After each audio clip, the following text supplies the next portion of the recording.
Boa tarde a todos. Vamos dar início a mais uma sessão da tarde com o pessoal do Boteco. Mais uma sessão da tarde. Mais uma sessão da tarde, gente. Vamos lá. Infelizmente não tem cerveja para todo mundo, foi mal, né? Só para quem é desse pra cima tem cerveja, então chega aí depois. Brincadeira, viu?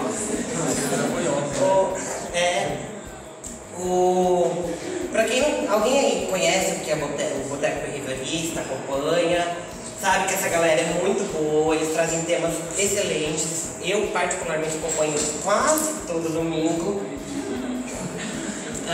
E eu queria apresentar vocês a eles. O César, grande amigo meu, está fazendo doutorado lá em São Carlos, não é? Isso. O professor Júlio De Rose, que todo mundo já deve conhecer. Felipe Epaminondas, né? Trabalha lá na São Judas Tadeu, já é doutor. Não, ainda não. Ainda não? Um dia eu chego lá. Um dia eu chego lá. Já quase. O professor Alexandre Dietrich e a professora Camila, que linda. E vou passar a palavra para eles, vou deixar eles seguir, porque agora é o Boteco. Tá bom?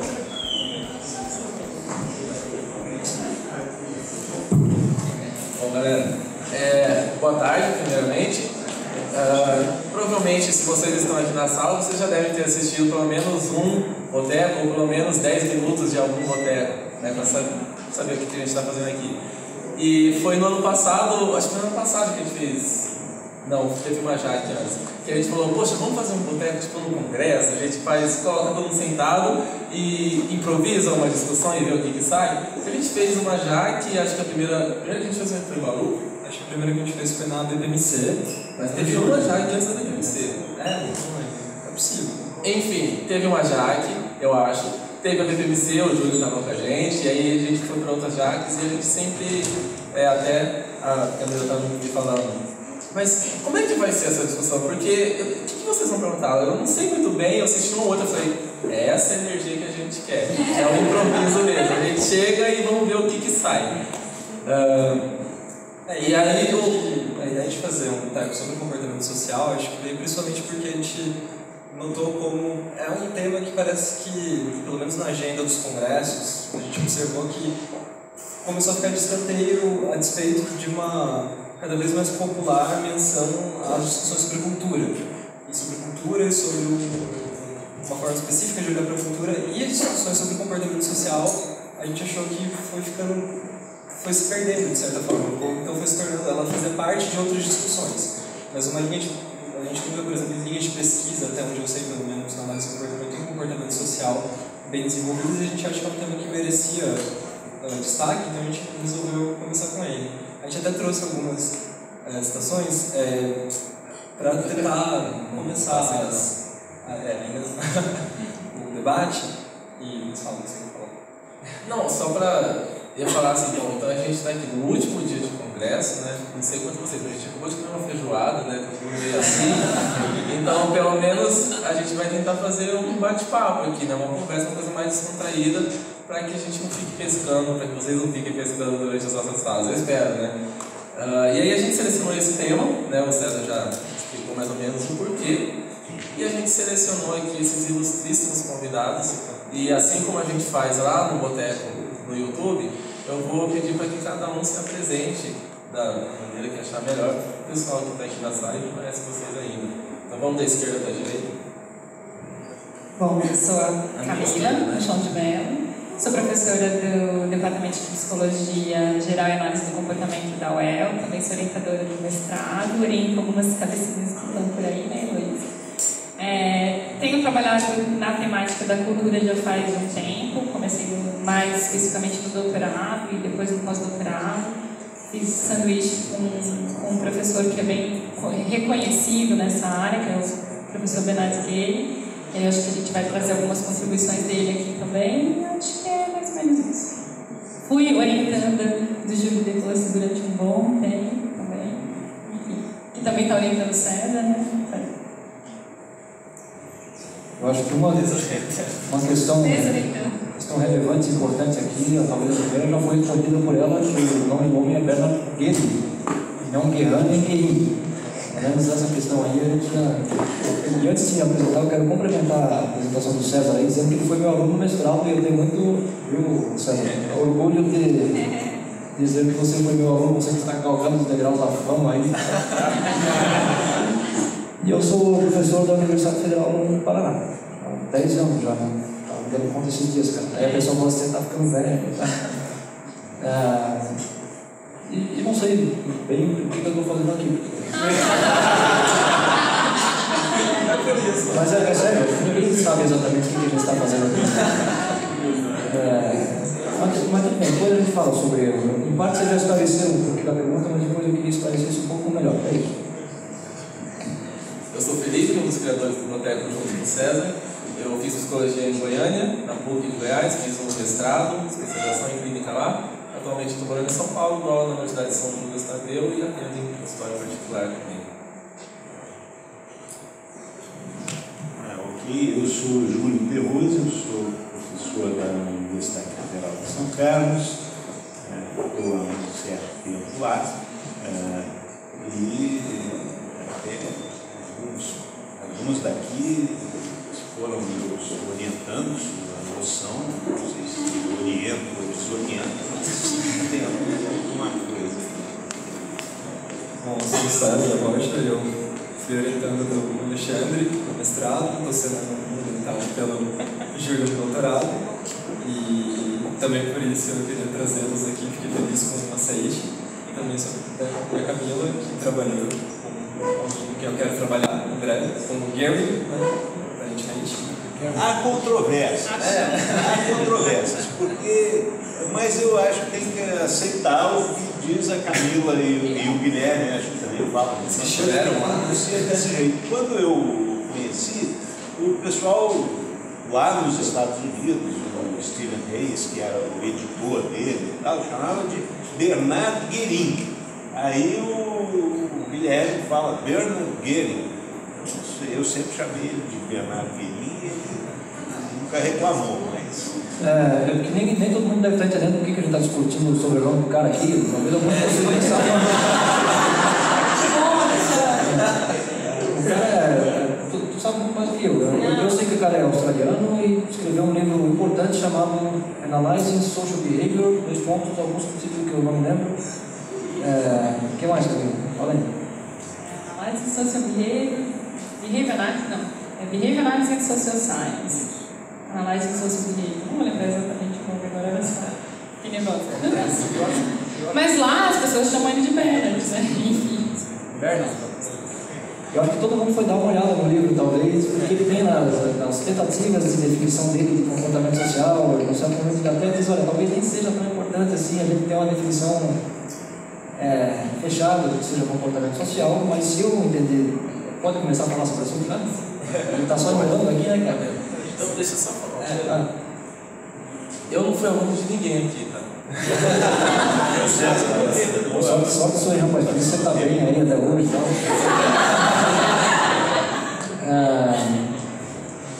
Definição. A definição. Você ainda falou um pouquinho sobre isso, mas talvez seja o caso então da gente esclarecer que a ideia não é falar de metacontingências, por exemplo. Sim, é sim. Não. Sim, não é falar de Aí o Guilherme fala lá que, vamos lá, isso já estava no Skinner em princípio. O que há de especial no comportamento social? Em princípio é porque tem um cara lá, é isso que há de especial no comportamento social. Só que aí o Skinner depois diz, será que tem uma coisa de tão especial assim nisso? Mesmo que esse outro cara fale, que esse outro cara escreva, que esse outro cara ouça, mesmo que haja comportamento verbal na interação, tudo bem, o Skinner achou que a coisa era complexa o suficiente a ponto de dizer, olha, existem sutilezas na forma como o comportamento verbal nos controla mutuamente em ocasiões sociais, que são tão extensas que exigem que eu escreva um livro lá de 500 páginas para tentar entender o negócio, e aí ele identifica relações funcionais variadas estabelecidas via comportamento. Só que, vamos lá, todo mundo sabe disso, e que em princípio não nos tira do âmbito da contingência de 3 termos, né? E bom, eu poderia falar mais, mas vou deixar isso por fora. Bom, eu achei que eu não ia ter nada para já vejo que tem alguma coisa. Né? Eu acho que, pegando aí a deixa do Alexandre, pelo menos assim, seguindo a linha de pensamento do Skinner, não há novos processos decorrentes do fato de que o reforço é mediado por outra pessoa, que essa seria então a diferença. O reforço, o Skinner distingue as situações em que o reforço é produto da ação mecânica sobre o meio. O exemplo que ele dá, por exemplo, eu vou até o bebedouro e pego água e bebo a água. Ele diria que isso é social também, mas supondo que o bebedouro é um menos social, então, eu poderia ir até uma cachoeira, pegar a água ali e beber. A cachoeira não foi feita por uma pessoa. Então é um resultado mecânico aí da minha ação. Agora, se eu peço para alguém me dar um copo d'água, a pessoa pode dar ou não, e nesse caso o reforço é mediado por outra pessoa. Em princípio, não há novos comportamentos, não há novos processos comportamentais que decorrem disso. Eu queria levantar um ponto para ver o que vocês acham.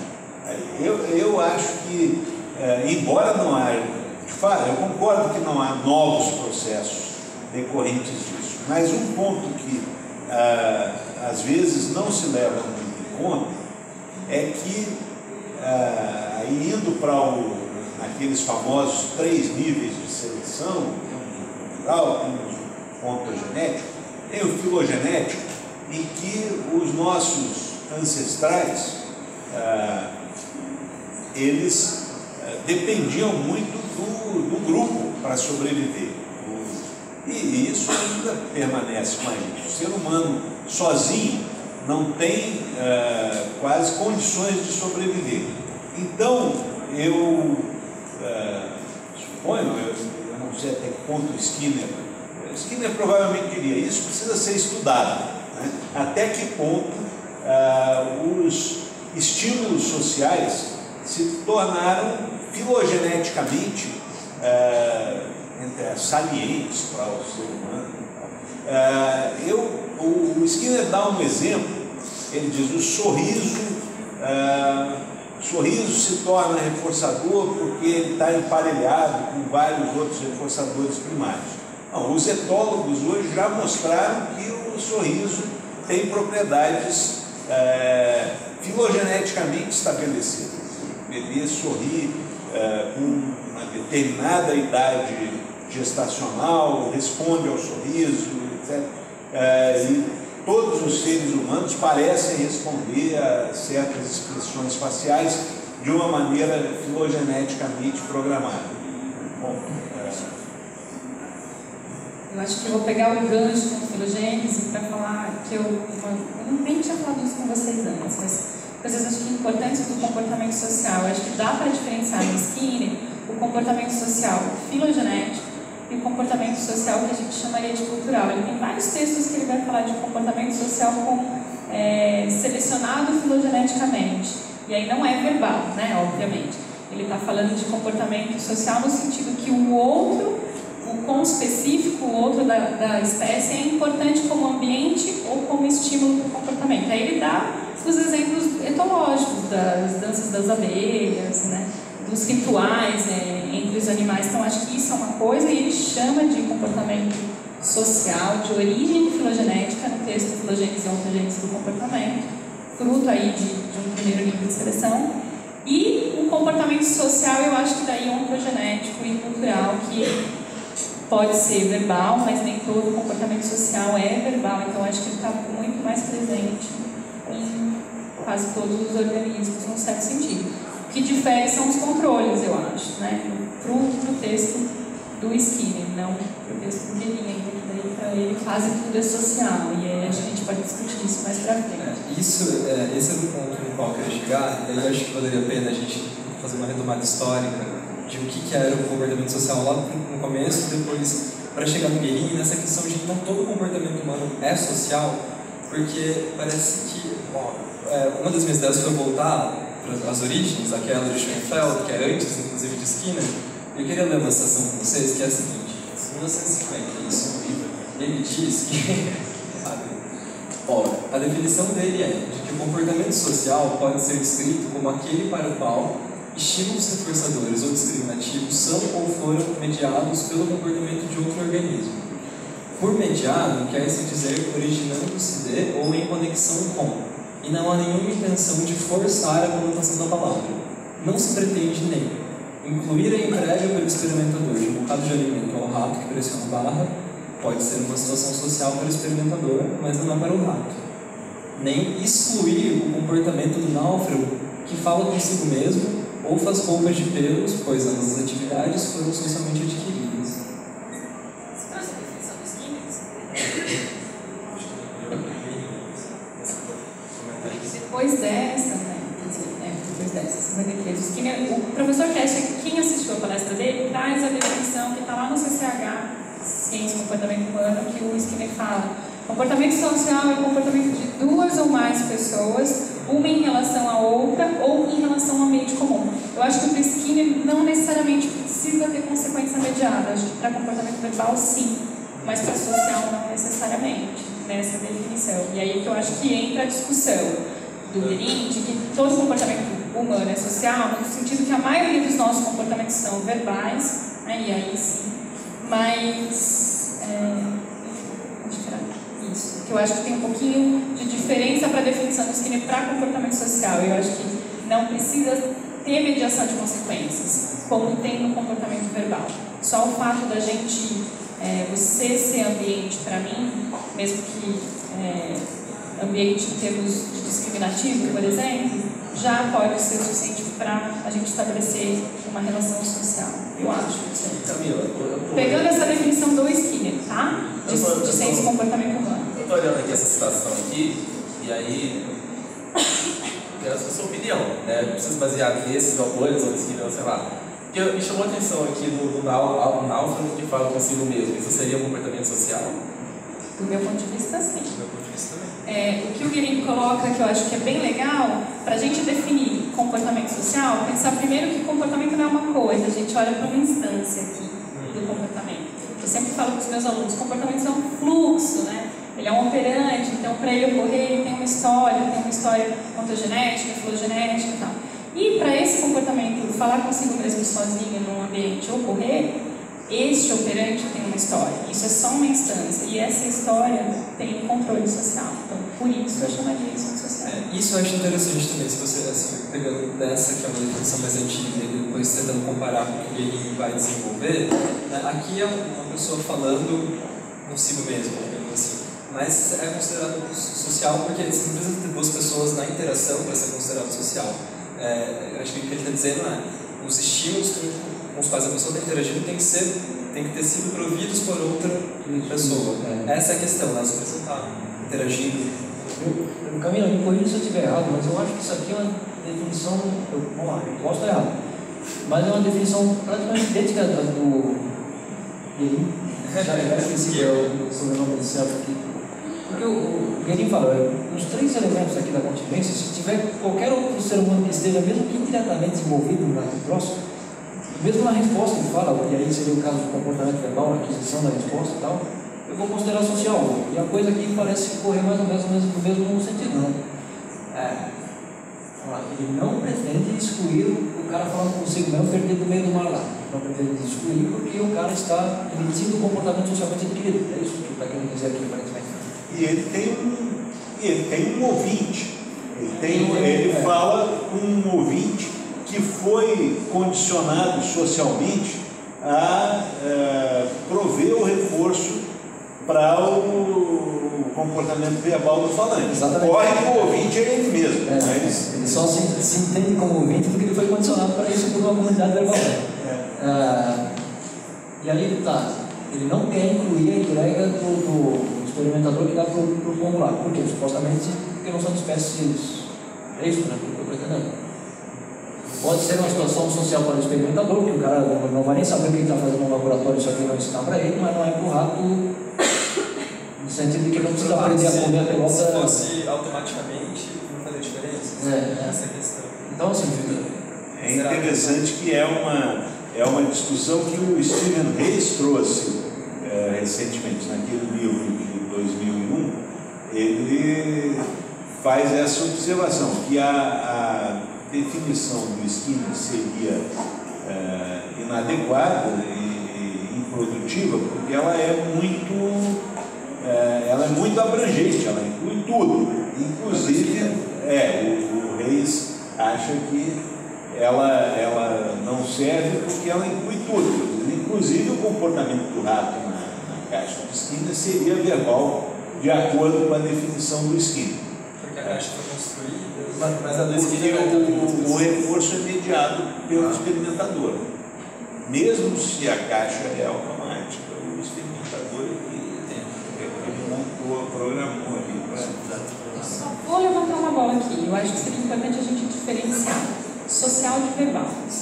Eu parto do pressuposto que todo comportamento verbal é social, mas nem todo comportamento social é verbal. Acho que para eles, assim, de repente. Porque pela definição de 57, não, pra gente tentar. O verbal ele é mediado, uma comunidade que foi especialmente preparada para fazê-lo. Né? Acho que esse aqui é o ponto-chave desse aqui.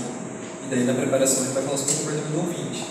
Mas então o comportamento social seria mediado, mas não necessariamente por uma comunidade especialmente preparada para fazê-lo. Mas não é só mediado. Eu acho que eu acho que no social, acho que tem isso que o Alexandre falou. Só o fato de você ser ambiente para mim, a gente já pode falar de uma interação verbal. E isso não necessariamente você mediou uma consequência para mim essa, que é o que acontece no comportamento verbal. Né? Mas eu acho que todo comportamento verbal é social, mas nem todo comportamento social é verbal. Não sei. Eu acho que eu sempre entendi assim. Posso estar errado. Eu estou estranhando o Reis criticando a excessiva abrangência do negócio, porque ao princípio me parecia que eu posso estar errado em tudo aqui, porque eu não entendo muito bem você. Mas me parecia inclusive que a definição do Skinner era muito restrita, porque podia ter outro cara presente no momento. E não um produto que outro cara, tipo o Guerran, e aparentemente aqui para quem mexendo também, a definição praticamente tudo é social, porque eu fui agora subir meu quarto, escovei o dente lá, tudo lá foi feito por outro cara. Exato. A do Skinner é restrita, fala de duas ou mais pessoas. Acho que eu deveria ter trazido, eu lembro disso. Só para entender por que eu estou achando estranho o Reis criticando a excessiva amplitude do. A não ser que o Reis esteja, sei lá, achando que o Skinner, a definição do verbal se confunde com o social. Não sei porque eu não li o livro também. Não, ele não está falando do social, ele está falando do verbal. Do verbal. Que a definição de verbal do Skinner é abrangente demais. E é curioso isso, se a gente pensar, né? Essa é uma definição de 51, que o próprio Skinner disse que o livro do Keller Schoenfeld foi um livro, sem esse livro não existiria esse comportamento humano. O Skinner já disse isso. E essa conclusão que a gente chega, apesar de a gente ter trazido uma definição do Skinner, a gente trouxe uma do Gary, em que ele diz o seguinte, é um comentário, né? Ele fala um pouco sobre... Oi? É de 2001, acho que do livro dele. Que o comportamento humano individual é completamente social, porque a maior parte dele é mantida por contingências sociais generalizadas formadas nas comunidades verbais. Apenas quando contatamos diretamente o ambiente, estamos sendo não sociais. Por exemplo, quando cavamos um buraco no chão. Ou quando vai na cachoeira que o Júlio falou. Exatamente. Mas daí ele faz essa ressalva, né, de entretanto, mesmo nesse caso, há muitas respostas componentes que são socialmente mantidos. Por exemplo, isso poderia ocorrer quando ao cavar um buraco, seu comportamento mudar se alguém mais estiver presente, se você estiver imitando a mesma maneira de cavar um buraco. Se você estiver imitando A maneira pela qual você cava o buraco, se alguém mais controlar as consequências de cavar o buraco, se outros ajudarem você a cavar o buraco, se você estiver falando com outro, ou até com você mesmo ou falando até com você mesmo sobre como cavará o buraco e o que fará com ele quando estiver pronto. É interessante que até coincide com o negócio do ele falar o cara está falando sozinho consigo mesmo. Então, exatamente, na segunda parte da definição. Eu acho que entra nos exemplos que você deu antropológicos, que a forma de comer, de andar, de nadar, enfim, é modelada pela cultura, ou seja, modelada pelo comportamento de outros. Mas a conclusão que se chega é que todo comportamento humano é social? A gente não chegou a conclusão. Eu estava lembrando disso agora. Calma, Você está a gente acaba. dizendo isso, que pensando no exemplo que eu trouxe de manhã, do Marcel Mauss, que ele fala que cada cultura tem o seu jeito de fazer tudo. Ele dá um exemplo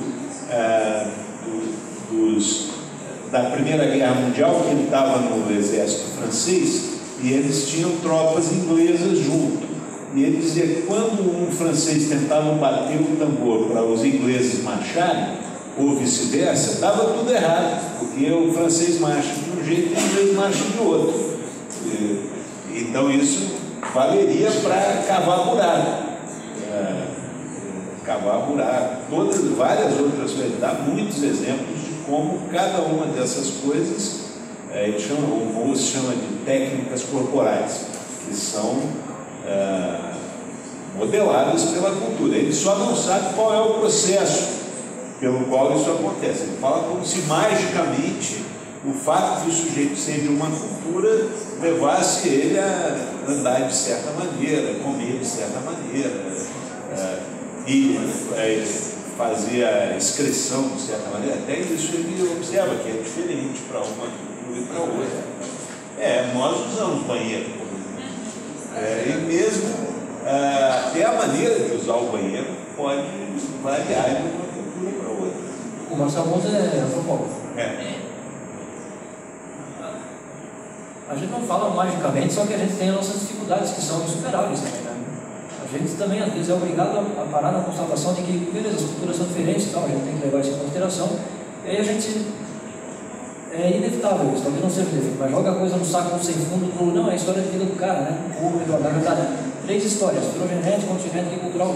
Que outra resposta é possível? Não tem, simplesmente não tem acesso às variáveis. O Skinner se refere a esse tipo de impossibilidade, ou limitação que a gente tem várias vezes, né? Ele diz lá o Hitler, usa os exemplos extremos aí, mas ele parte da concepção comum de que deve ter alguma coisa que explica o que o cara é do que é.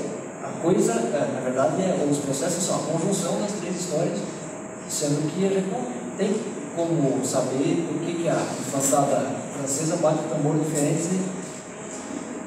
Supostamente seria possível saber se a gente tivesse os dados relevantes, né? Mas como a gente não tem, a gente joga no saco sem fundo. Mas não seria importante a gente saber essas coisas? Por que os franceses marcham de um jeito e os ingleses marcham de outro? Porque a partir daí você vai fazer um planejamento no futuro. Não, sim, com certeza. Acho que é importante a gente saber. Só o que eu estou querendo dizer é que às vezes você simplesmente perdeu os dados e pronto. É que nesses casos o recurso, por enquanto, pelo menos, da análise do comportamento, é a interpretação. A nossa interpretação, supostamente, eu acho que ela tem a vantagem de estar baseada em princípios que são comprováveis no laboratório. Mas isso é quase que um bordão meu, assim, eu falo sempre com os meus alunos, eu digo para eles. Os analistas de comportamento, a meu ver, eles cometem o erro de tomar contingência como resposta e não como pergunta. Eu imagino que quando o Skinner fala em contingências, ele está colocando muito mais uma pergunta do que uma resposta. Por que acontece tal coisa? Se a gente responde pelas contingências, a gente não está dizendo nada. Se a gente coloca a pergunta, que contingências levaram a acontecer isso, é uma pergunta melhor do que perguntar o que dentro da mente desse cara levou a acontecer tal comportamento. Uma perspectiva mais interessante, né? A perspectiva faz com que a gente saia magicamente do Marcel Mauss e simplesmente troque pelas contingências. Não, pelas contingências. Então, supostamente a gente tem que Se perguntar quais foram, saber quais dados existem ou não existem disponíveis para a gente tentar realizar uma interpretação, quais foram ou não. Quando falas que as contingências ou a história de vida não deve ser uma resposta, mas uma pergunta. Estou dando razão em relação a isso. Um texto legal do Guérin que chama, eu não vou falar em inglês, vou falar em português, 18 maneiras de que eu posso estar sozinha e mesmo assim me comportando socialmente. O exemplo que passa o texto todo é: estou tocando, uma pessoa tocando guitarra sozinha no seu quarto. Mas tem outros exemplos. O legal é isso, ele vai dando exemplos concretos de como a gente poderia pensar naquele comportamento como sendo social. Então, desde, ele vai falar, contingências de suporte são estabelecidas muito inicialmente na relação da mãe com a criança, que são sociais. Acho que outro exemplo que você deu também, que a gente podia pegar, Ju, lá na outra palestra, é como é modelado os operantes, os fonemas, no caso do comportamento verbal, que você trouxe um dado lá, a partir dos 9 ou 12 meses, você já estabeleceu quais são os operantes que a criança vai, a partir do qual ela vai estabelecer a sua língua, e depois disso a gente vai ter muita dificuldade de aprender uma nova língua em termos de fala sem sotaque, enfim. Então, eu gosto da análise dele porque ela não é tão assim do tipo, então tudo é social. Ele vai dando exemplos concretos e fazendo uma análise de fato de contingências, controle social para aquele tipo de comportamento que, se a gente for fazer uma análise microscópica, a gente consegue sempre, vai ter sempre um controle social. Não consegue escapar disso. Não consegue escapar, essa é a questão. E ele não é um artigo teórico no sentido dele trazer uma explicação. Ele fala o tempo todo disso, eu não vou fazer elucubrações, eu vou trazer a teoria com esses exemplos. Né? Então, tocar guitarra sozinha no quarto, acho que é muito claro pra gente, né? Tem alguém que construiu guitarras, alguém que ensinou a tocar a guitarra ou o violão, nunca sei como tocar tudo, guitarra. Só mais uma colocação. Passa para o criativo, Por exemplo, o pessoal que sabe, que conhece música, sabe que se o sujeito estiver tocando, se o sujeito que está tocando é de uma cultura, ele vai usar uma escala musical diferente de outra cultura. Ou mesmo dentro do isso não quer dizer outra cultura como outro país. Mesmo dentro do nosso país, a música de raiz, assim, tem escalas musicais diferentes da música, por exemplo, da bossa nova. E essas escalas são sociais também. O próprio ficar sozinho, ele analisa como pode ser um exemplo de esquiva de não estar com outras pessoas. Então ele traz vários exemplos interessantes. Eu fico pensando que um dos temas da minha tese, inclusive, aproveitar um pouco desse momento para discutir outras ideias, é sobre utopias e distopias. Fico imaginando nesses cenários distópicos do futuro, com a inteligência artificial e robôs dominando o mundo. Esses dias, acho que foi semana passada, retrasado, o Stephen Hawking, se não me engano, deu uma entrevista em que ele falava que estava preocupado com a velocidade com a qual avançavam os estudos sobre robótica e inteligência artificial. Se a gente chega nessa conclusão, né, de que no limite, quando você pega o comportamento humano, se você rastreia suficientemente as variáveis que controlam, você vai chegar no limite que você identifica algum controle social. Talvez seja essa circunstância que leva a gente a usar o termo comportamento social. Eu fico pensando na construção de um robô quase humano. O que faria dele um humano, já que pensando no sentido de que comportamento social é uma das coisas que define o humano? Vou dar uma saída para o banheiro. All 9.000, era 9.000, não lembro. Lá do 2001, uma Odisseia no Espaço, o comportamento dele era social ou não? Então, não sei. Eu posso imaginar que o comportamento das pessoas interagindo com o robô é social, porque aquele robô foi construído por outros seres humanos, então daí tudo bem. Agora a gente olhar para o robô e falar, esse robô está emitindo um comportamento social, a gente cai no pepino, né? E tem aquele filme também, o Inteligência Artificial, não tem? Tem. Felizmente são ficção, né? A gente ainda não tem esses mas hoje tem gente conversando com o iPhone já, com a Siri, não é? E você mesmo Porque tem uma pessoa do outro lado, supõe-se, né? supõe-se que é uma pessoa, mas é um celular. Mas ele conversa. Quer dizer algo sobre isso? Eu queria, não sei se vocês tragam prazer aqui, mas eu queria voltar um passo atrás aqui.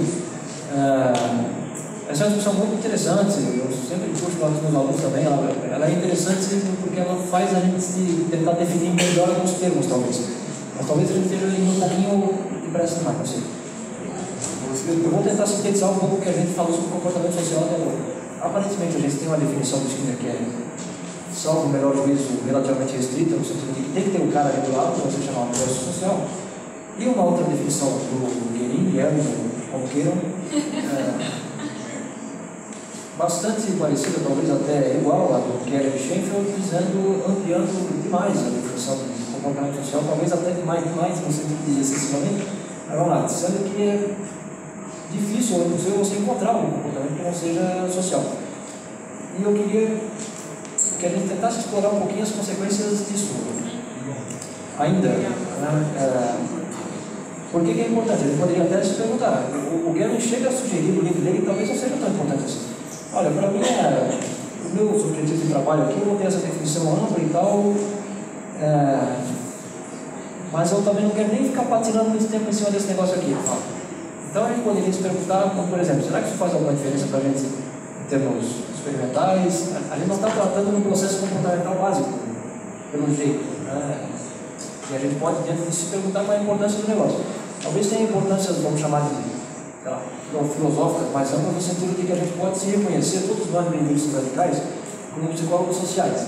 Isso já deveria, sei lá, ser evidente para a gente, né? Mas olha com os nossos diálogos na formação dos alunos, o benditismo radical não tem que deixar de ser uma psicologia social com todas as letras. Eu então. Olha, gente, tem um bêbado de fora do boteco aqui que vai falar. Posso? Claro.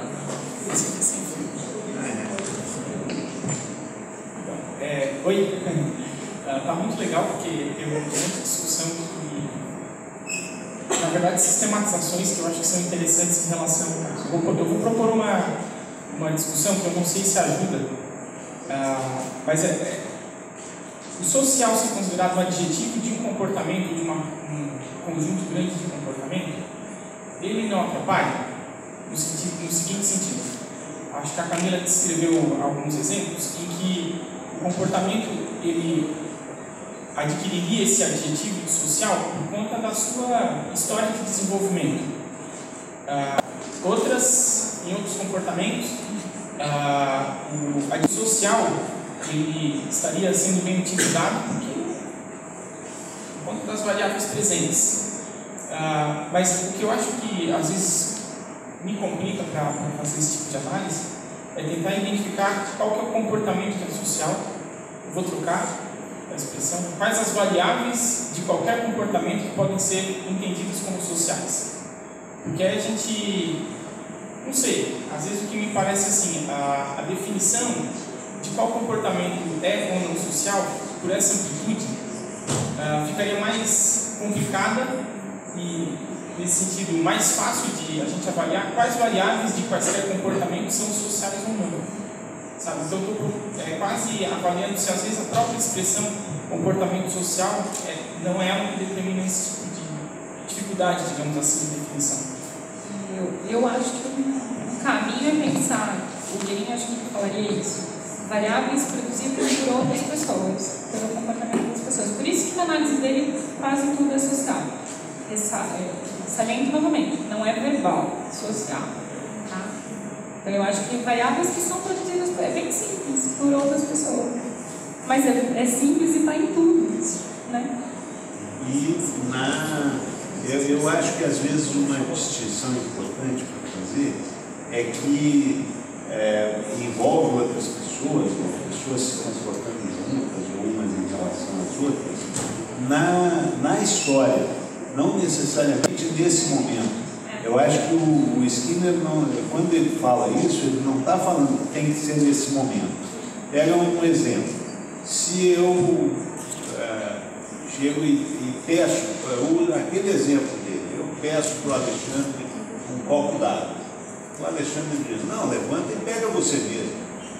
Então, isso deixa de ser um mando, porque nesse momento não foi reforçado. Ele diz, o mando é reforçado por outra pessoa que faz o que o sujeito pediu. Se ele não fizer, deixa de ser um mando? Não, porque isso foi estabelecido por uma história de reforço dessa forma. Se de repente as pessoas param de girar com Deus, se num momento a pessoa não atende, não deixou de ser um mando. Ou se eu dou um mando para mim mesmo, continua sendo um mando. Ele foi estabelecido por essa história particular de reforçamento, em presença de uma condição estabelecedora, a resposta é seguida por um reforçador específico. Na história, se hoje não foi seguida, não deixa de ser um mando por causa disso. E acho que isso deve valer para o comportamento social de maneira geral. O Skinner está pensando na história, até porque o comportamento que está ocorrendo agora, a consequência dele não vai entrar na definição dele. A consequência ainda não ocorreu. Então, valem as consequências do passado. Eu achei que ia falar, então eu vou falar bastante. Pensando na questão que você falou de utilidade, de definição, e acho que entra um pouco no que o Gabriel perguntou, embora não seja de outra natureza, isso que ele vai pontuar, são os mesmos processos, mas aí ele vai falar das diferenças que faz toda a diferença para a gente intervir, planejar, que é o controle social. Normalmente ele está sujeito a esquemas de reforçamento intermitente, diferente de quando a gente está agindo não no ambiente social. O ambiente social é muito, ambiente social entre aspas, tá? Porque filosoficamente social e não social, a gente já está discutindo que não é a mesma natureza, mas o ambiente social ele muda muito mais rapidamente do que o ambiente não social. Então tem algumas características do comportamento social e do controle social que eu acho que é importante da gente ter noção para poder intervir. Então, o professor uma hora não está muito feliz naquele dia, dá uma bronca no aluno dele por conta da história dele lá na casa dele. E o aluno fica sem saber, nossa, o que aconteceu. Porque é uma relação social diferente dele agir diretamente com um ambiente não social. Então, acho que a questão da utilidade também vai nisso. Assim. Traz para a gente que esse controle, embora faz parte dos mesmos processos comportamentais, ele é razoavelmente diferente, que faz com que...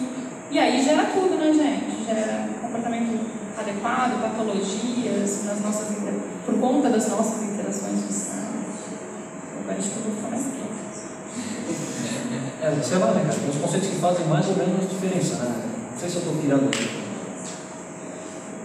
Então, no final das contas, eventualmente o que importa mesmo é isso aí, né? Quer dizer, nessa situação específica aqui, quais são as variáveis que são relevantes para mim, em termos de compreensão, previsão e controle, independentemente de.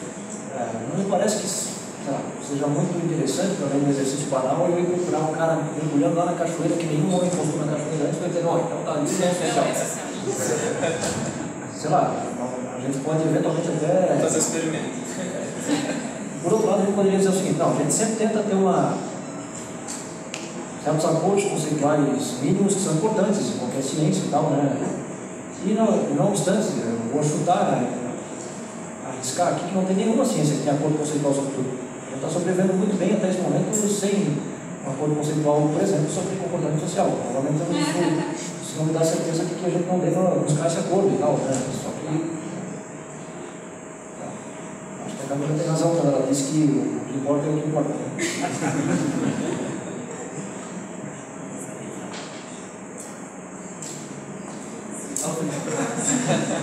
Não, porque eu gostei do que você falou agora por último. Até você falou, não vou falar mais, eu vou falar assim. Porque tem a ver com aquilo que o Alexandre estava falando mais cedo, né? A gente está discutindo o que é social, o que não é, se entra ou não entra, mas a gente discutiu por que é importante a gente saber isso, né? E aí você trouxe de volta e falou, bom, o fato desse comportamento ser social, o fato desse comportamento ter influências de outras pessoas, isso já envolve N outras coisas, né? Não é um rato dentro da caixa. Então, às vezes, o professor está mal-humorado, ou às vezes um comportamento que a gente vai dizer que é patológico em outra cultura, ele é normal, né? Então, tem várias implicações quando a gente olha para esse lado, né? Um exemplo muito importante de comportamento social, como a Camila tem falado, é o comportamento verbal. O comportamento verbal é sempre social. Eu acho que muito do que o Skinner discute em relação a comportamento social, ele está tendo em vista, não apenas, mas muito especialmente, o verbal. E aí, isso é uma coisa muito importante, porque a gente fala o tempo todo, inclusive quando não tem ninguém presente, a gente fala com a gente mesmo. O comportamento verbal é um negócio que ele tem uma dimensão imensa no nosso comportamento. Então, se essa distinção, reforço mediado por outra pessoa, e aí pegando só o lado do reforço, não é o único, né?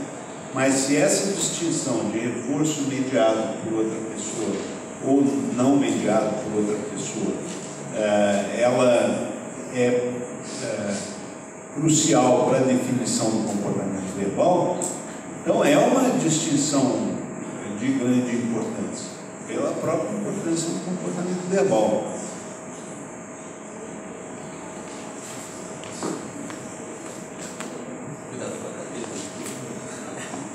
Sim, pensando nisso que o professor Alexandre falou, o importante é o que importa, né? E a professora Camila tinha falado. E aí, assim, voltando ao que a professora Camila falou sobre essas características que o Skinner coloca, essas consequências também de seu comportamento social, por exemplo, do reforçamento intermitente. Será que isso não seria um critério bom para considerar o comportamento social? Porque, voltando ali, como o professor Júlio foi dar o exemplo da água, ele até tirou o bebedouro, porque o bebedouro é um produto construído pelo ser humano e usou a cachoeira natural, né? E no outro exemplo, o pedido de água. Então, assim, mas no bebedouro não depende dessas condições do outro organismo para que o reforçamento aconteça. Então, toda vez que eu for no bebedouro, as consequências, eu vou ter a água, a não ser que tenha um outro problema que também não necessariamente é de ordem necessariamente relacionado com outro organismo, outra pessoa. Então, será que essas características, essas consequências não seriam um critério produtivo para que a gente possa considerar o comportamento social?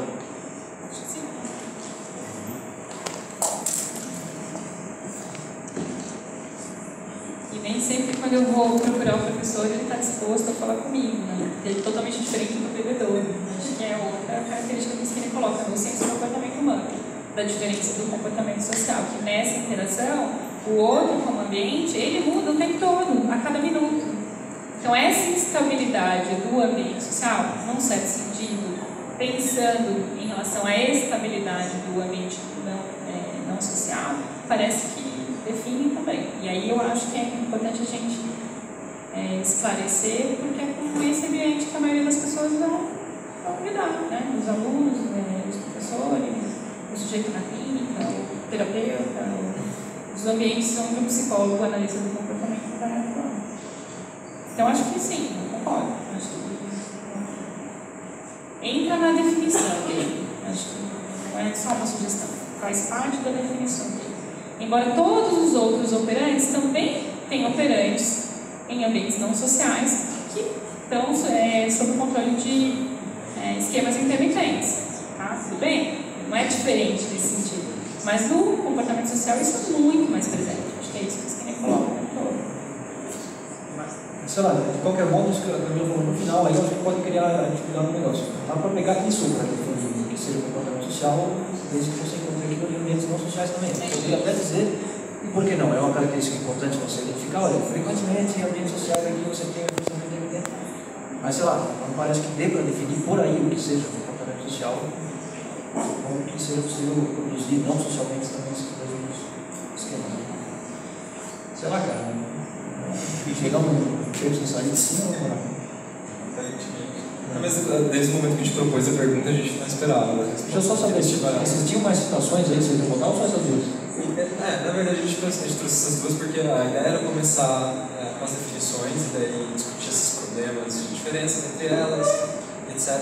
E no final, talvez ver como que as nossas reflexões sobre o comportamento social iriam talvez ajudar a gente a repensar, pensar novamente, problemas da nossa sociedade. E daí a gente pensou em trazer um problema que o próprio Skinner aponta no texto, aquele texto sobre o que é errado com o que chegamos no mundo ocidental. Então acho que a gente pode... Aliás, acho que a gente poderia colocar isso daí também. Vocês podem participar a qualquer momento, a gente falou que a gente abrir no final, mas agora já sabem que vocês podem participar. Não, já estavam participando. Só os mais escalados aí, cara. Mas é uma... Pode passar. Mas eu também queria ler para vocês, que é a seguinte, que é sobre as duas funções do reforçamento. Que ele fala nesse texto sobre o que é de errado no cotidiano ocidental. Ele vai dizer o seguinte: correndo o risco de ser seriamente mal interpretado pelos críticos do behaviorismo, farei uma distinção entre os efeitos de ser agradável, em inglês, e de ser fortalecedor. Eles ocorrem em momentos diferentes e são sentidos como coisas diferentes. Quando sentimos prazer, feel pleased, não estamos necessariamente sentindo uma maior inclinação a nos comportarmos da mesma forma. Quando repetimos o comportamento que foi reforçado, por outro lado, não sentimos o efeito agradável que sentimos na ocasião em que o reforçamento ocorreu. Agradável, pleasing, parece ser a palavra inglesa cotidiana mais próxima de reforçador, reinforcing, mas refere-se a apenas metade do efeito. Acredito que as práticas culturais emergiram principalmente devido ao efeito agradável do reforçamento, e que grande parte do efeito fortalecedor das consequências do comportamento se perdeu. A evolução de práticas culturais falhou. Acho tão pesado isso. O que vocês três acham disso? Ou qualquer quiser se arriscar a...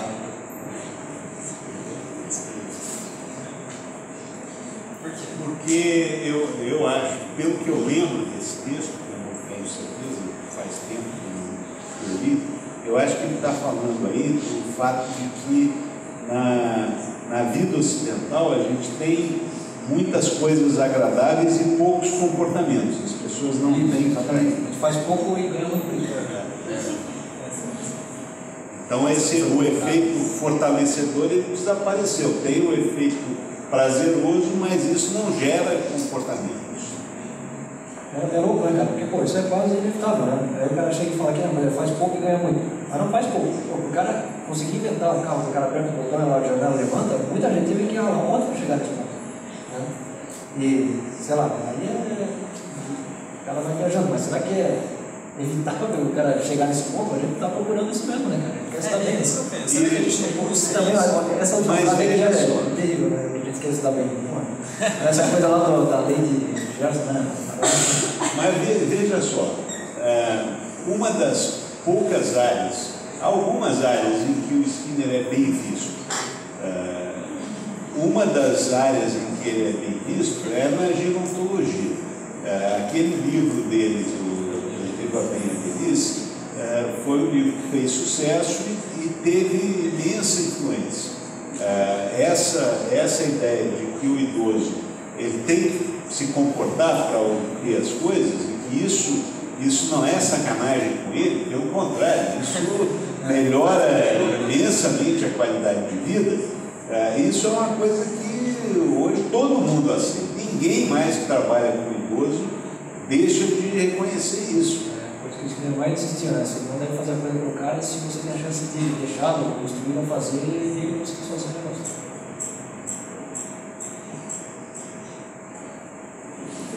Agora a pergunta mesmo. E na nossa sociedade atual a gente está sempre fazendo menos e querendo, então, por exemplo, um problema aí, sei lá, obesidade infantil. Então, vou comer isso aqui porque é mais fácil, vou comer isso aqui porque é mais Sprite, McDonald's daquele lado. Inclusive, tem alimentos que são menos saudáveis e são mais baratos. né? Então a gente vê que a gente vê nossa sociedade tomando caminhos que são danosos para ela mesma, né? A gente, como analista do comportamento, será que a gente pode fazer alguma coisa? Vamos lá para os oponentes lá. A solução é o problema é a gente ter poder de decidir. Eu acho que porque a gente tem uma situação muito. O governo inglês tem inclusive uma unidade. O governo inglês tem uma unidade que eles chamam de. Tem um termo em inglês que chama nudge. O governo inglês tem uma unidade de tecnologia comportamental, alguma coisa assim, que é uma equipe de especialistas em comportamento que está já ajudando o governo a planejar práticas culturais. Só que daí chega no ponto daquele ponto que esse primeiro encerra, o senso de comportamento falou isso, quem planejará, quem controlará, mas a gente está desviando, talvez para uma discussão mais política, talvez seja bom fazer essa pergunta. Na verdade, eu acho que eu me perdi. Você estava discutindo sobre comportamento social, aí entrou nas práticas culturais agora, que são a mesma coisa, como é que é? Meu filho, tu é importante que quer coerência, não tem como vai casar. Paulo. Vamos uma cerveja.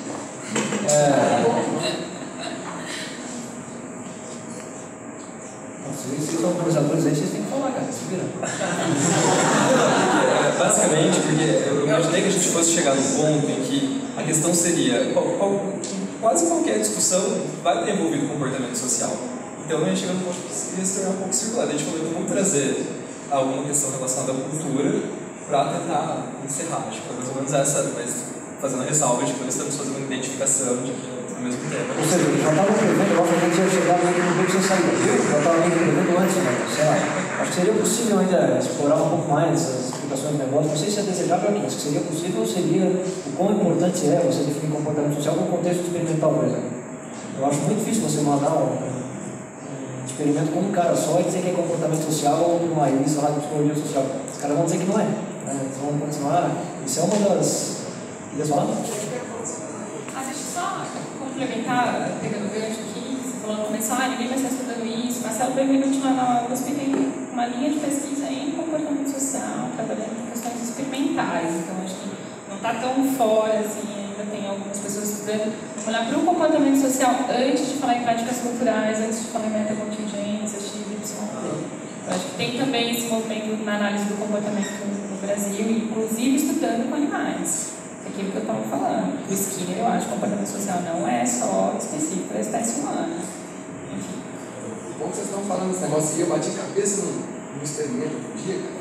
O cara pegava um daqueles experimentos de conformidade, botava uma folha na frente do cara, cheio de linhas de tamanho diferente, escrevia assim: a maioria das pessoas da sua cultura selecionou a linha tal. O que você escolhe? É comportamento social. Isso é um experimento sobre comportamento social, esse negócio aí. É um cara só. Você está na frente de uma folha de papel. Novamente, pela nossa definição mais ampla do negócio, seguramente seria. Pelo mero fato de que o cara está sob controle de arranjos, de estímulos sociais. Você discorda? Não! E aí você acabou de deixar um contra-exemplo para aquilo que eu falei aqui. É possível que uma revista de psicologia social aceitasse vocês como sendo um experimento de psicologia social. Mas sabe que tem muitos, né? De conformidade social, alguns com a presença de pessoas e outros não. Simulam a presença de pessoas. Isso é comum na psicologia social.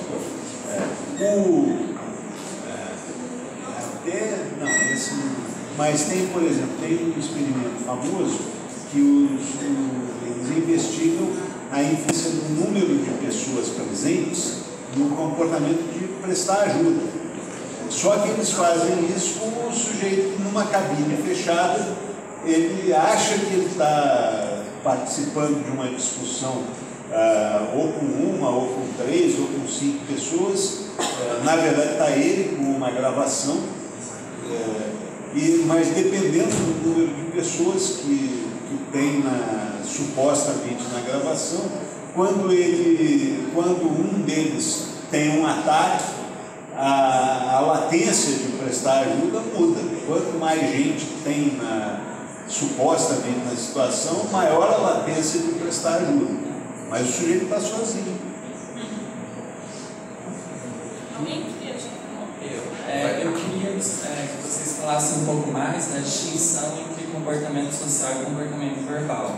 Eu concordo com o que você falou, Camila, de que todo comportamento verbal é social, mas nem todo comportamento social é verbal. Por exemplo, o Skinner fala da imitação filogenética, né? Filhotes de passarinhos, por exemplo, imitam o canto dos pais e a explicação disso é a imitação filogenética. Existe uma contingência de cortesia, escolha de parceiros. Então, me parece que sim, todo comportamento humano é social nesse sentido de que o membro da espécie humana é uma parte mais específica, uma parte do ambiente mais estável dessa espécie. Mas todo comportamento humano, então, seria verbal? Não ficou muito claro para mim essa diferença. Eu acho que até um livro sem saída, mas enfim, vocês poderiam falar mais um pouco disso? Não, nem todo comportamento humano é verbal. Eu acho que a principal diferença, o Júlio é especialista de comportamento verbal aqui, não eu. Eu acho que a principal diferença do social para o verbal é que no caso do verbal, esse falante que faz a mediação da consequência é um falante especialmente treinado, ele faz parte de uma comunidade verbal. No caso do comportamento social, não precisa ter um falante especialmente treinado por uma comunidade verbal. A gente pode ter uma interação social sem ter comportamento verbal. Esqueci de alguns exemplos, acho que de dança, por exemplo, que é social, mas não é verbal. No caso que você dá exemplo de imitação filogenética, eu acho que entra no comportamento selecionado filogeneticamente. Porque para o Skinner ele vai falar que tem outras razões. E alguns a gente chama de social porque tem interação de mais de um organismo. Então é uma abelhinha sendo sensível ao comportamento da outra abelhinha de dançar quando ela encontrou uma flor com alimento. E isso serve de estímulo para as outras abelhas. Mas por quê? Porque por razões filogenéticas. Então, por isso que eu acho que o Skinner tem o social filogenético e tem o social ontogenético ou cultural. Eu acho que ele diferencia isso. Na imitação, ele vai falar assim, a espécie humana é a única, do ponto de vista dele, que dar modelo é reforçado. Nas outras espécies, a imitação parece que ela evoluiu simplesmente porque essa variação foi importante para aquela espécie se adaptar. Então, o fato de a mãe pássaro, por exemplo, apresentar voos mais aparentes, não é porque o comportamento dela é reforçado por dar o modelo, não, mas é uma variação que apareceu na história filogenética e que certamente favoreceu a seleção, a sobrevivência daquela espécie. Então, topografias semelhantes com razões completamente distintas, que ele vai falar agressão pode ser filogenética, ontogenética ou cultural, uma mesma topografia com controles completamente diferentes. Então, acho que por isso que eu acho que tem o social filogenético e o social que não é, o ontogenético e cultural, que eu acho que é o que a gente está mais falando aqui, enfim. Mas por isso que eu falo, acho que não é só espécie humana. Entendi, obrigado. Não sei se vai ver.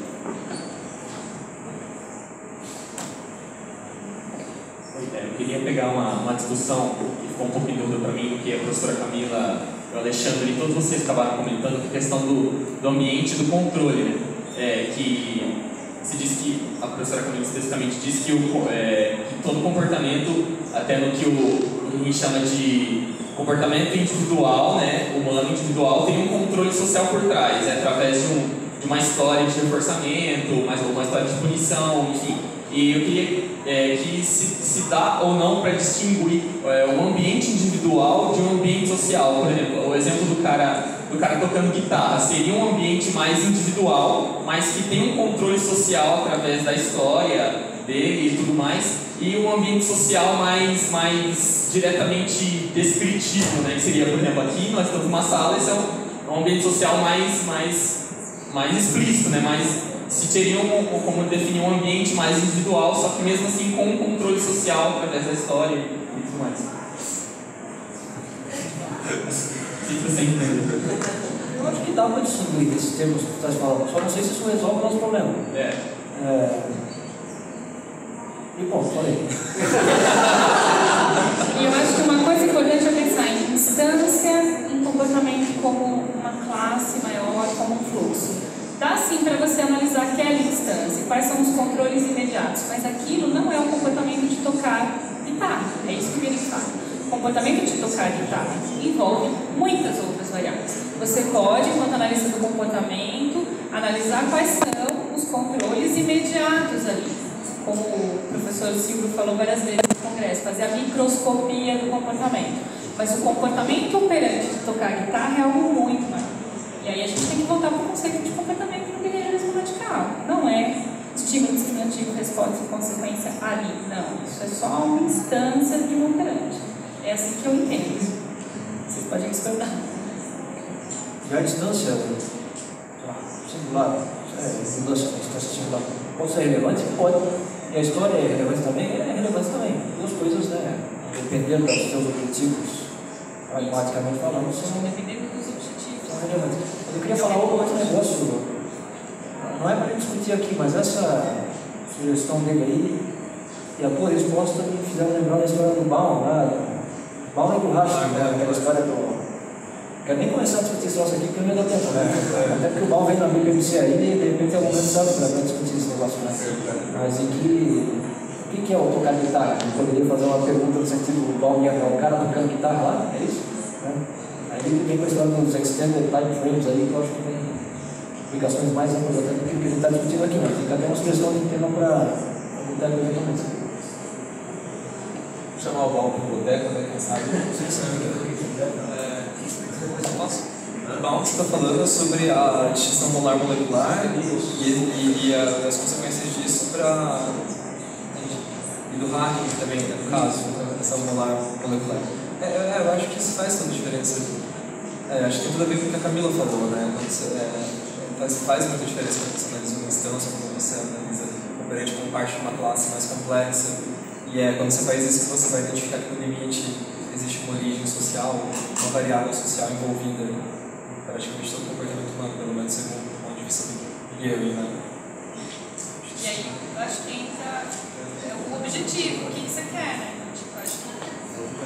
Eu acho que o recorte depende dos seus objetivos. Então, se naquele momento eu preciso fazer uma análise microscópica, é importante. Eu acho que para fazer uma análise cultural, a gente tem que ampliar um pouco mais.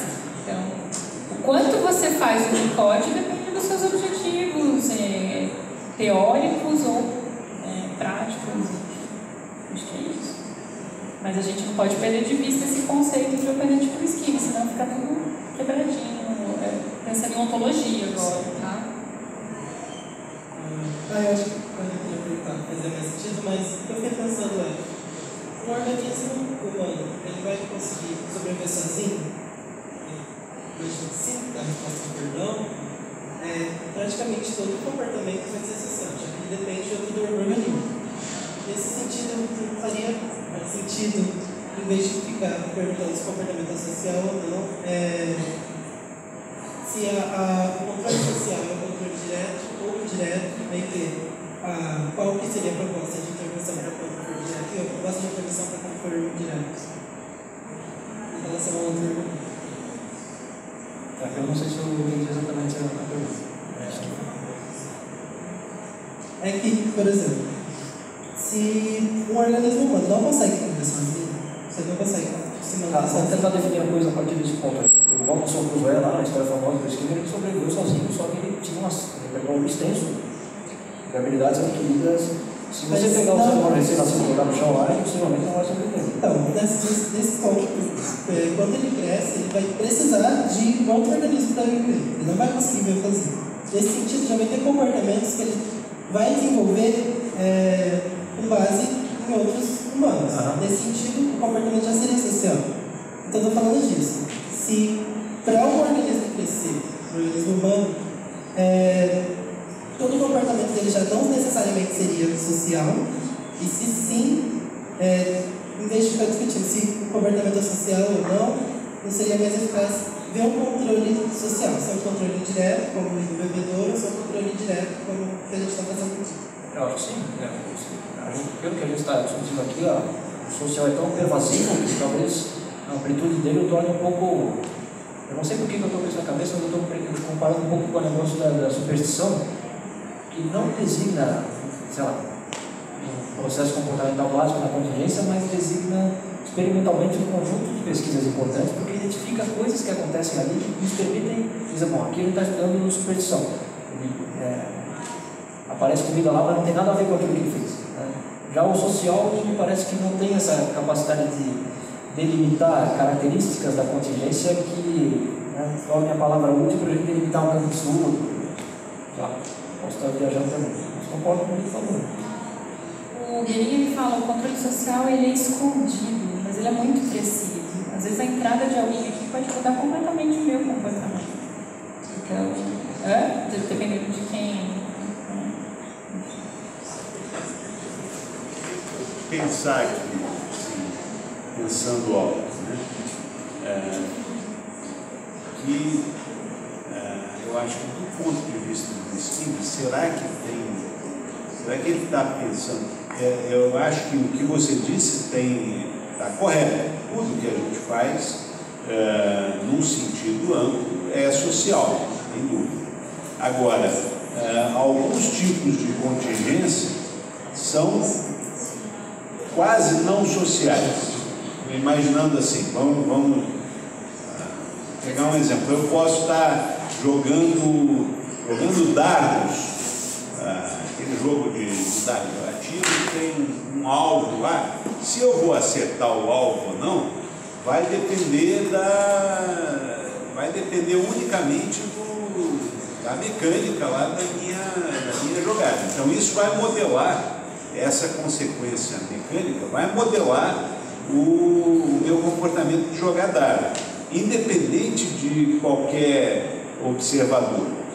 Claro que provavelmente eu jogo dardos porque tem uma companhia, toda uma situação social.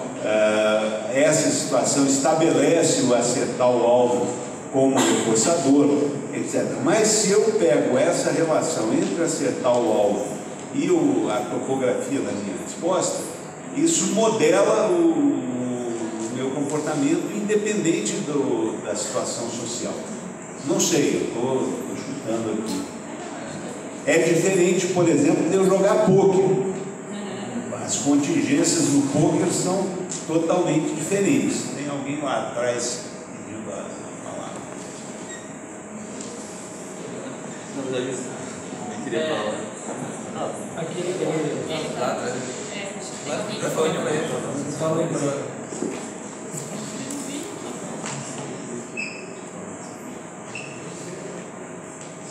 Levanta aí pra gente te ver, por favor. Vocês falaram que o comportamento nem tudo é social. Eu vou dar um exemplo aqui. Uma pessoa que viveu isolada em um sítio e ela descobre que pode assistir o filme no cinema, certo?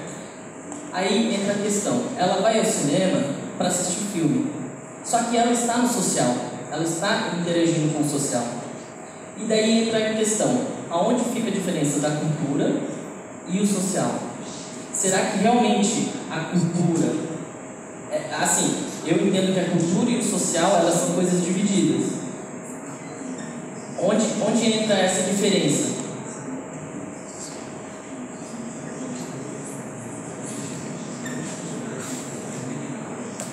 Acho que cultura é uma coisa mais ampla que envolve comportamento social, que numa relação entre as pessoas vai formar práticas culturais que estão mantidas ou extintas e no final pode determinar a força das culturas. Não existe cultura sem comportamento social. Mas a questão foi o que eu disse, não existe cultura sem social, tudo bem. Mas a questão é... Sem comportamento social. O indivíduo está se comportando socialmente, só que diante de uma coisa que ele não teve. Então ele primeiro teve a cultura e para depois... Acho que não dá para dissociar uma coisa da outra. A menos quando a gente pega os exemplos filogenéticos, mas aí é num outro sentido de social, é só no sentido de que o outro organismo afeta o seu. Mas aí lembrando dos 3 níveis de variação, filogênetos, ontogênetos e cultura. No caso do terceiro nível, da ontogênese e do terceiro nível, não dá para distinguir, não tem como, não existe comportamento social fora de uma cultura. Não sei se eu entendi a sua pergunta. Mas que o terceiro nível é meio que uma... O terceiro nível é meio que uma especialização da ontogênese, né? Então, de qualquer maneira, existe uma continuidade entre os 3, né? Mas ainda a gente didaticamente, ou não sei se didaticamente para o bem ou para o mal, pela essa desensine, a gente ensinar como coisas separadas, né? Mas essa impressão que se dá quando você falam de seleção por consequências. O que a gente tem discutido em cultura, a despeito de algumas diferenças, é meio consenso que, por mais que cultura seja alguma coisa que está além do comportamento dos indivíduos, ela precisa do comportamento dos indivíduos para que ela exista, e aí são comportamentos sociais. Então, alguns teóricos vão falar que a cultura não pode ser reduzida ao comportamento dos indivíduos, assim como o comportamento não pode ser, operante não pode ser reduzido a processos físico-químicos, mas são condições necessárias para a existência. Então, não dá para dissociar comportamento social, cultura de comportamento social, eu acho. Explicou. Gente, a gente está já começando a dar o nosso tempo, a gente pode 10 minutos, uma ou duas perguntas para finalizar. O nosso colega aqui tem uma, atrás.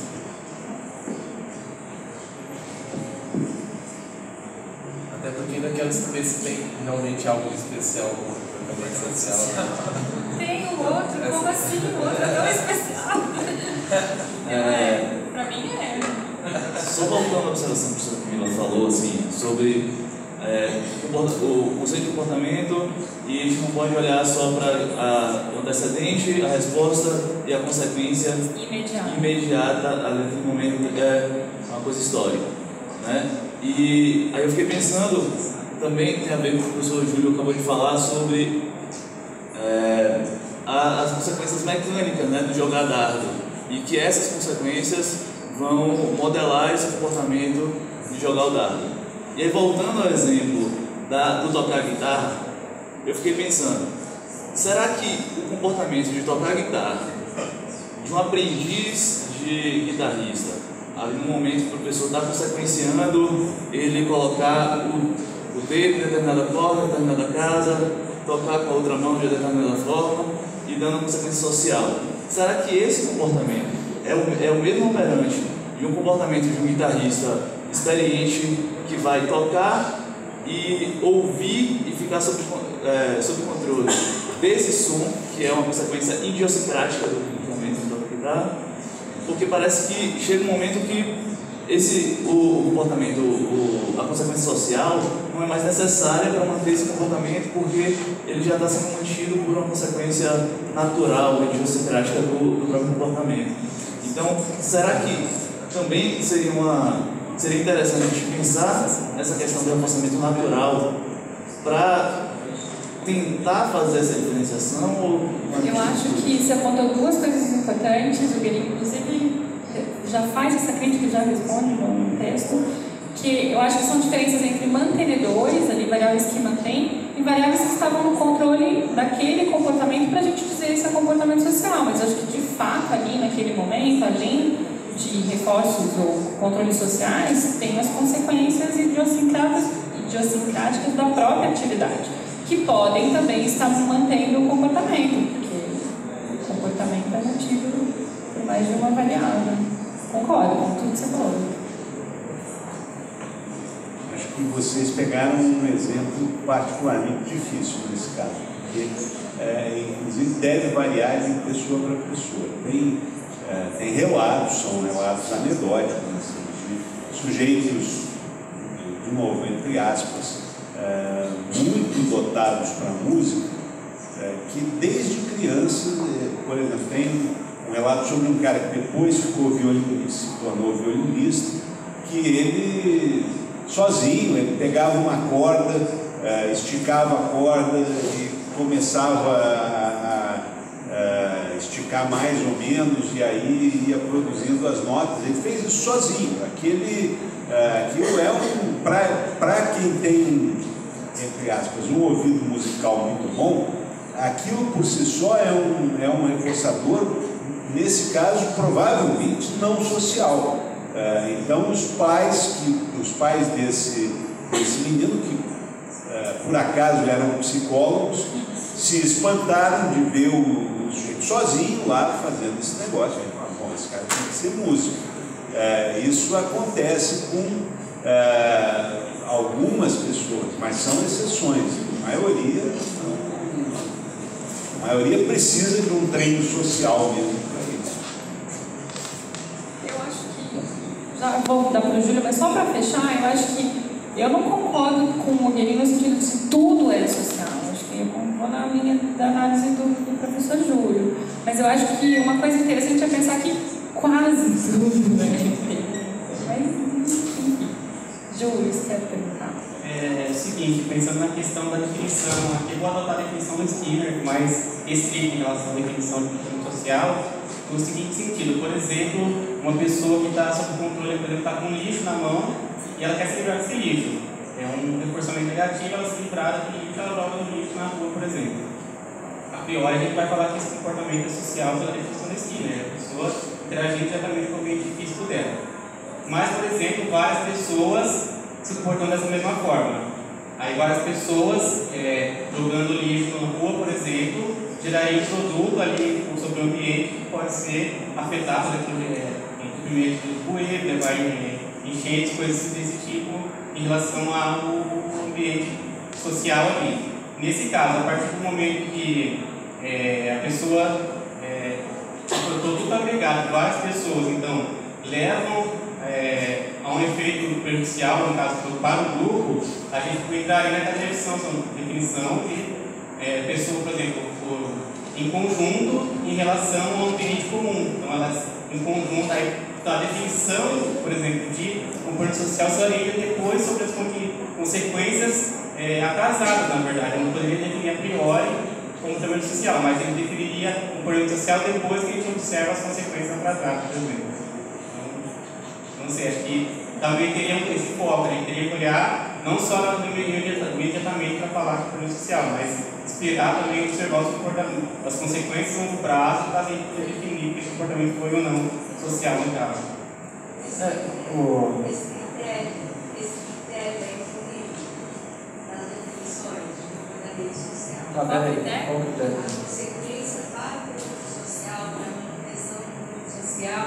Eu fiquei perguntando assim, queria saber mesmo, se esse, mais ou menos naquilo que ele falou, se a consequência do grupo, a consequência do comportamento do indivíduo, se esse é um critério que se observa também, a consequência para o grupo social, a consequência do comportamento individual para a manutenção do grupo social funcionando, né, numa interação positiva, reforçadora positiva, das práticas culturais, reforçadoras positivamente para todos. Vamos pensar assim, né? A gente está tendo uma evolução das práticas, né? Na direção da manutenção das interações mais controladas através de reforçamento positivo. Existe na discussão esse critério também, quando se define comportamento social? Não sei se eu consigo explicar, porque também não sei se eu consigo entender para explicar. Né? O que ele falou na pergunta dele tem a ver com consequências cumulativas de longo prazo, que é a coisa que a gente trabalha também. Agregado e tal. Eu diria também, posso estar errado, que nem na definição de que nem na do que eles estão interessados nessa questão especificamente, o que não quer dizer que a questão não seja importante. Aí é outra história. É evidente que os fenômenos que envolvem produtos agregados são socialmente os mais importantes possíveis. E quando tu estavas comentando aí do teu exemplo da balinha ali e tal, eu estava, por motivos que concernem o meu trabalho agora, eu estou bastante interessado nessa questão aí de práticas relativas à sustentabilidade, vou falar genericamente dessa maneira. Tem experimentos interessantes já em análise do comportamento, mostrando que se você simplesmente tiver um ambiente muito sujão, a probabilidade de você jogar o troço no chão é maior. Não sei, isso pode parecer até meio óbvio, só que as coisas que nos parecem óbvias é sempre mais seguro se a gente pode demonstrar experimentalmente que a coisa funciona desse jeito. Então, o cara pega um ambiente maculadamente limpo lá, o cara não vai jogar no chão. Se já estiver tudo sujando, e ainda mais se tiver pessoas que estão jogando também, beleza, pô, tá perigoso. Mas enfim, só que já foge um pouco daquilo que tu estavas comentando e do que tu estavas. Por favor, acrescente um mais. Não sei nem se a gente responde a tua pergunta aqui, porque eu não sei, mas a questão dificilmente você definir o pior, tem que olhar não só no momento, mas para definir, falar assim, foi social esse comportamento, tem que olhar não só no momento, mas os efeitos mais longo prazo dele, para gente falar. Eu acho que você está falando assim, o comportamento social gera um pouquinho na que a Fátima estava falando, um produto no ambiente que vai ser ambiente para as outras pessoas, e aí, porque gerou esse produto no ambiente que vai ser ambiente para outras pessoas, poderia entrar na definição de comportamento social. Seria isso? Acho que não tem muitos critérios, viu, Fátima? A gente pegou algumas definições do Skinner, uma definição do Guerin, alguns exemplos que a gente pega, mas eu acho que não tem esse critério, acho que até por esse motivo que o Boteco pensou nesse tema, assim, esse critério de definição, né? As práticas, a evolução não ocorreu da forma que existe. O que é a outra evolução? A evolução das práticas culturais falhou. Por quê? Né? Então, falhou naquele exemplo. A gente fala essas coisas todas, depois ele fala a evolução de práticas culturais falhou. O que ele está chamando de evolução de práticas culturais? Eu penso que provavelmente possa estar relacionado com o efeito das práticas para o grupo como um todo.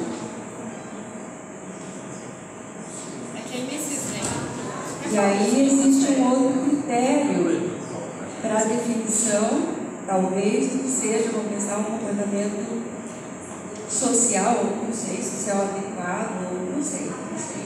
Eu só pensar. A gente até trouxe essa última sessão para tentar, porque a gente achou que ia chegar a um ponto de discussão que ia se tornar, não sei, talvez fosse a gente ficar só na questão da definição. E no fim das contas a gente está discutindo a definição até agora, né? E eu acho interessante porque, assim, a análise do comportamento ela tem um viés meio que geográfico, eu diria, de que é sempre voltar para o indivíduo, porque o grupo não se comporta, né? Quem se comporta é o indivíduo. E eu acho que foi a Camila que apontou, acho que a resposta à pergunta que estava lá atrás, né? Porque eu acho que são interesses de pesquisas diferentes. Um que é essa questão do comportamento social e outro da evolução das práticas culturais.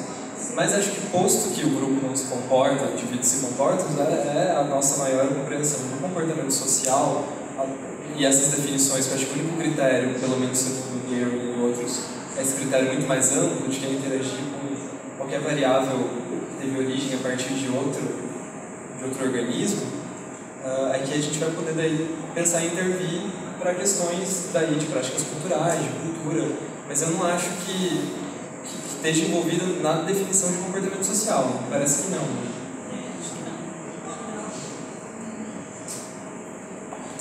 Acho que tem que ser.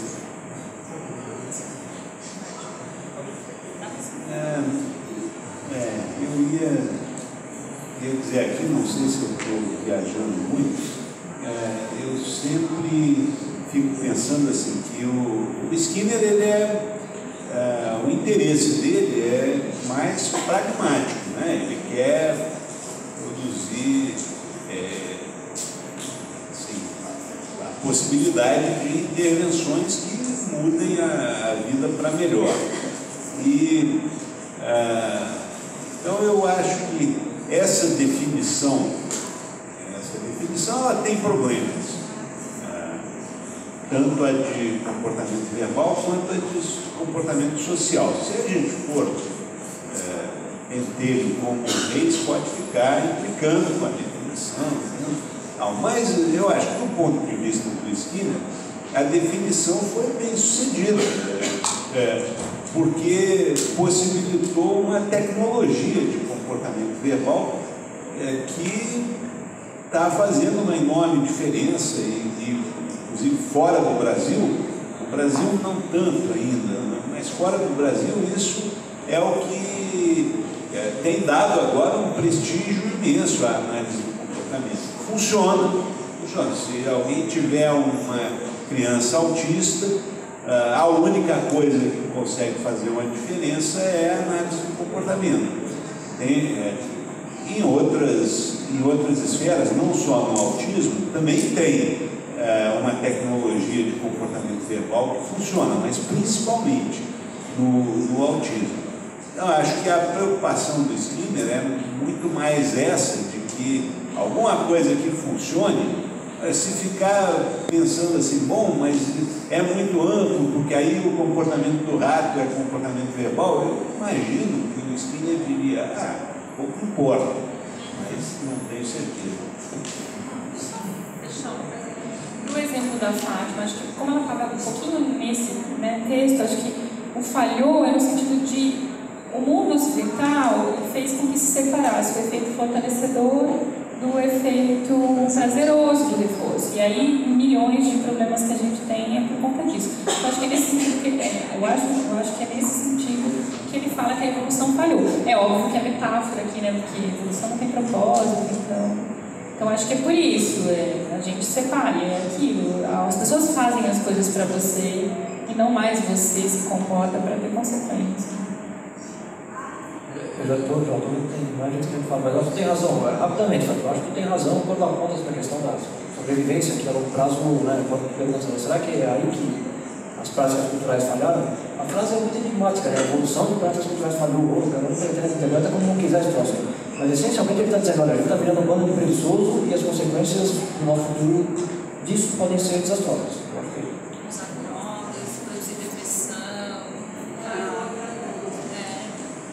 Eu não sei, moçada, como é que está a questão. O tempo dele está. Já estou levando broncas e olhares aqui, porque o tempo acabou. É um boteco, o pessoal já está empilhando as mesas. A gente está bêbado, então a gente continua conversando. Foi o pior boteco da minha vida que eu tenho presente, quanto mais bebida. Mas eu queria fazer uma pergunta muito sincera para vocês, que é a primeira vez que eu participo de um congresso, de um negócio desse aqui. E eu gostei do formato porque eu me senti muito mais à vontade para falar um monte de coisa, nem que seja besteira. E eu acho que seria legal vender esse tipo de formato para congressos. Então eu queria perguntar para vocês, isso é legal só para nós ou é para vocês também? Eu achei... Nossa, reforçou super. O congresso é um saco, cara. O cara vai lá, fica uma hora falando. Eu ia falar justamente isso, porque eu falei muito pouco, porque não era assim minha área de especialidade, por assim dizer, mais as perguntas, né? Mas eu aprendi muito ouvindo vocês falar e eu encerro agora feliz, porque eu aprendi com vocês e ver a participação de vocês sem a gente falar, olha, agora é a hora das perguntas, e ver vocês fazendo perguntas e mais outra e outra, ainda tem um monte que vocês querem fazer, mas não dá tempo. E ver essa participação de vocês, para mim, é fortalecedor e prazeroso. Gente, muito obrigado. Qualquer coisa a gente está aí nos corredores para tirar outras coisas que vocês tiverem. E quem estiver em São Paulo no final de semana que vem, a gente está já em São Judas também para fazer isso de novo. Espero que lá seja tão prazeroso quanto foi aqui. Qual será o tema? Lá, como é uma Jade, mas estudantes, o tema é Me Formei e Agora. Então a gente vai discutir os caminhos da pesquisa básica, pesquisa conceitual, aplicações, carreira, clínica, então diferentes carreiras, como é que tá. E vai ser mais um monte de gente contando história, né? Vai ser ótimo, eu acho. Gente, obrigado.